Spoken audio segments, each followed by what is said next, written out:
bagaimana Latifah ini mendapatkan ide atau gagasan. Sudah 10 karya yang sudah disiapkan, tentunya kita ingin tahu. Karya akhir kita di sini adalah permainan tradisional Minangkabau. Oke, Assalamualaikum warahmatullahi wabarakatuh. Berjumpa lagi dengan saya, Rendiana Asa, dan satu lagi ini ada mahasiswi dari Latifah, yang sekarang ini kita berada di studio lukis dari Departemen Seni Rupa, yang tentunya di dalam studio ini beraktivitas ya mungkin saja dengan kreativitas yang memang memberikan sebuah visual yang memanjakan mata tentunya.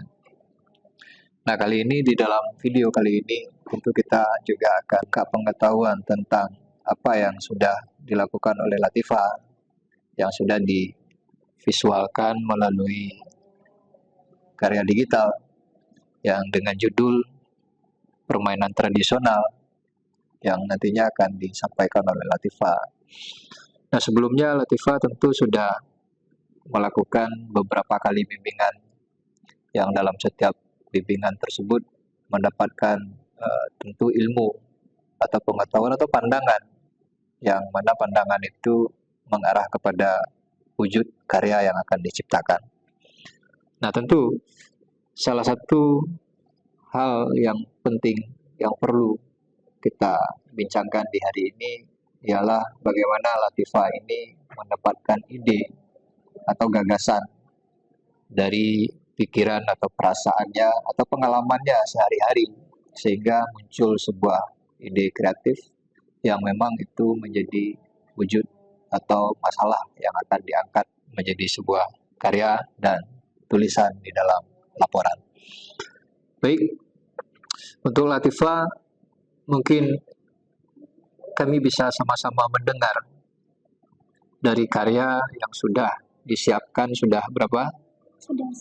Sudah 10 karya yang sudah disiapkan. Tentunya kita ingin tahu seperti apa latar belakang yang Latifah angkat. Kenapa permainan tradisional ini menarik bagi Latifah dan diwujudkan dalam sebuah karya seni digital. Untuk judul karya akhir kita di sini adalah permainan tradisional Minangkabau. Nah, di mana di sini Tipa tertarik mengangkat judul permainan tradisional Minangkabau ini dikarenakan Tipa melihat ponakan-ponakan Tipa nih, Pak. Pada ponakan-ponakan Tipa tuh dia udah nggak ada lagi kayak zaman-zaman Tipa dulu main gasing, main apalagi patok lele, atau main sikoci ya. Pokoknya main-main dulu petak umpet itu udah nggak ada lagi. Tetapi ponakan-ponakan Tipa itu dia lebih cenderung memainkan permainan yang ada di HP mereka masing-masing, seperti game Roblox gitu, Pak, game Free Fire ya, bahkan game Mobile Legends ya. Anak-anak ponakan-ponakan Tipa yang sudah lagi tidak bermain di luar ya, Pak ya, memainkan HP itu kan di dalam rumah. Jadi dia tuh interaksinya sedikit gitu. Jadi cenderung introvert lah kalau bahasa anak zaman sekarang ya, Pak ya. Karena dia tidak terbiasa dengan lingkungan yang ramai gitu. Jadi karena itu Latifah tertarik mengangkat judul tentang permainan tradisional Minangkabau. Menarik sekali ya. Berarti dari wujud karya atau gagasan Latifah ini memberikan sebuah dampak yang memang ada kebersamaan atau solidaritas yang tentu ini menjadi perlu di saat sekarang ini, karena dari kejadian atau jadi fenomena yang terjadi sekarang ini memang remaja atau anak-anak itu sudah terabaikan itu permainan tradisional, dan di situ tidak mendapatkan mental dan pengetahuan dan tidak berdekatan dengan alam semesta. Apa yang Latifah sampaikan itu sudah mendapatkan rangsangan bagi teman-teman yang menonton video ini nantinya. Ya, tentu seperti itu. Nah, yang terakhir dalam konten ini selalu saya memberikan sebuah pertanyaan atau meminta kepada siapa yang menjadi lawan diskusi saya meminta sebuah pesan. Pesan ini mungkin menjadi motivasi atau meruntuhkan motivasi tersebut. Tentu dari Latifah sendiri memiliki motivasi apa sehingga karya ini bisa diselesaikan beberapa bulan ini, dan sekaligus tulisan yang memang menjadi tuntutan seperti laporan yang sifatnya ilmiah itu tadi. Oke Pak, mungkin motivasi untuk teman-teman ya ataupun untuk adik-adik tingkat ya Pak ya. Eh, di sini berusaha cari masalah, kalau bisa tuh masalahnya tuh yang benar-benar terjadi di lapangan yang kita angkat ya untuk membuat sebuah karya. Nah itu lebih menarik tuh biasanya kalau masalah-masalah yang ada di masyarakat, dan masyarakat pun atau penglihat karya seni kita ini bakal lebih cepat dia memahami gitu. Jadi mungkin itu kalau untuk permasalahan ya dalam karya atau mencari ide ya dalam pembuatan karya.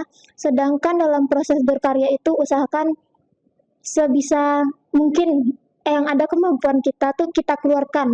Nah, jangan kayak misalnya kita kurang bisa nih di sini nih misalnya kan, atau kurang ahli. Nah, usahakanlah untuk mengkorek-korek lagi, untuk belajar lagi di situ ya, lebih dalam lagi. Nggak mungkin kan kemampuan orang tuh stuck di situ aja, enggak. Pasti bisa walaupun mungkin belum sebagus orang yang udah pro, tapi setidaknya kita berusaha untuk menciptakan sebuah karya yang bagus gitu, maksimal gitu. Ya, begitulah hasil dari bincang-bincang kita di siang hari ini. Ya, di sini kita tentu sudah mendapatkan arahan atau pandangan dari Latifa terhadap permainan tradisional itu tadi, kenapa itu menarik dan kenapa itu baik atau kenapa itu layak untuk kita angkat menjadi sebuah karya seni dan menjadi sebuah laporan akhir yang menjadi catatan kita sebagai mahasiswa yang sudah menyelesaikan tugas akhir, yang tentu itu menjadi salah satu syarat untuk kita di wisuda nantinya. Terima kasih Latifa, semoga dari apa yang kita bincangkan ini menjadi sebuah ya, fondasi awal untuk kita maju ke sidang komprehensif nantinya. Dari apa yang menjadi perbincangan kita ini, tentu itu tidak lari dari apa yang akan kita bahas di sidang komprehensif nantinya yang akan diuji oleh dua orang penguji dari dosen kita dari Universitas Negeri Padang ini, dari seni rupa.